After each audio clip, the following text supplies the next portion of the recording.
प्रभु यीशु मसीह में आप सभी को नमस्कार। और फिर से एक बार आज हम देखते हैं कि प्रभु यीशु मसीह हमें क्या शिक्षा देते हैं। मत्ती रचित सुसमाचार उसका 8 अध्याय उसका 28 पद से हम 34 पद तक देखेंगे।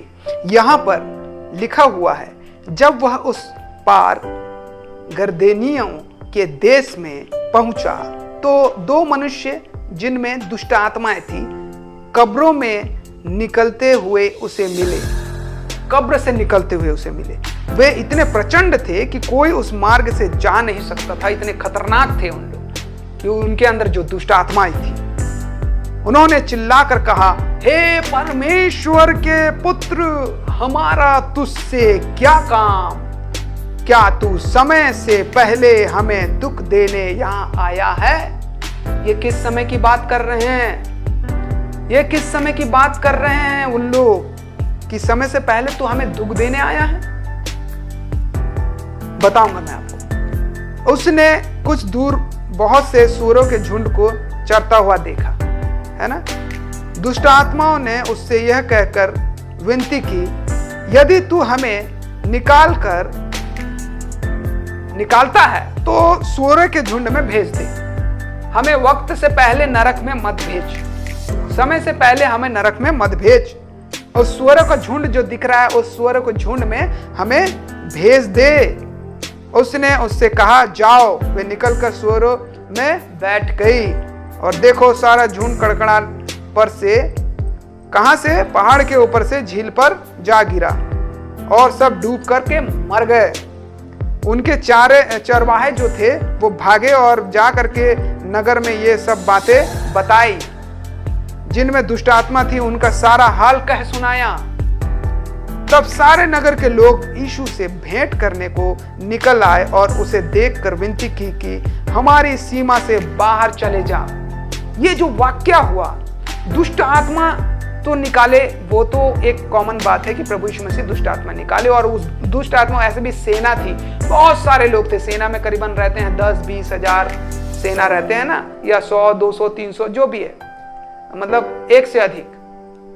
तो इस प्रकार से उन्होंने एक बात बोला कि समय से पहले तू हमें क्यों सताने आ गया है? ये समय से पहले तू हमें क्यों नरक में डालने आ गया है?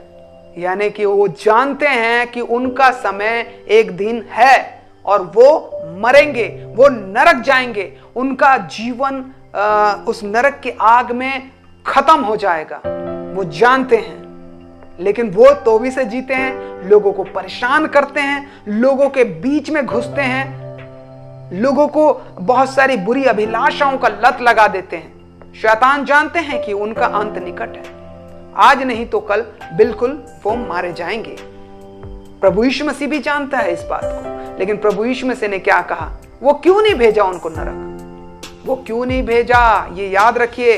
वो चाहे तो बोलता कि तुम लोग जाओ, नरक जाओ, वो चले जाते तुरंत। वो आज्ञा है परमेश्वर का। लेकिन वो बोले कि सूअरों के झुंड में जाओ। वो शैतान के बातों को, सेनाओं के बातों को क्यों माने प्रभु यीशु मसीह? और दुष्ट आत्मा की बातों को क्यों माने? क्योंकि परमेश्वर समय दिया है हर किसी को, दुष्ट आत्माओं को भी और हमको और आपको भी। हम सभी जो हैं अपनी मनमानी जो कर रहे हैं, समय का इंतजार परमेश्वर कर रहा है और उस समय में सबका न्याय होगा, चाहे दुष्ट आत्मा हो चाहे मनुष्य की आत्मा क्यों ना हो। तो इस बात को याद रखें कि वो समय निकट है और उस समय के लिए अपने आप को प्रिपेयर करें, तैयार करें। क्योंकि दुष्ट आत्मा का तो निश्चित है अंत, लेकिन हमारा अंत निश्चित नहीं है, अनिश्चित है। निश्चित भी हो सकता है अगर हमने कुछ गलत किया, अगर हमने परमेश्वर की आज्ञा का पालन नहीं किया तो हमारा अंत निश्चित है। लेकिन हमने परमेश्वर की आज्ञा का पालन किया, प्रभु यीशु मसीह के आज्ञा अनुसार पर चला, तो हमारा अंत निश्चित नहीं होगा। हम स्वर्ग के मार्ग को पकड़ पाएंगे, ना कि नरक के मार्ग को पकड़ना। तो इस प्रकार से प्रभु यीशु मसीह ने आज हमें शिक्षा दिया है। तो वो समय निकट है, अपने आप को तैयार करें, परमेश्वर के वचन को सीखें और दूसरों को सिखाएं और उस पर चलें। इसी प्रकार से नए नए वीडियो के साथ हम आते रहेंगे। आप हमारे वीडियो को लाइक करें, शेयर करें, हमारे चैनल को सब्सक्राइब करें। परमेश्वर आप सभी को आशीष दे। नमस्कार, गुड बाय।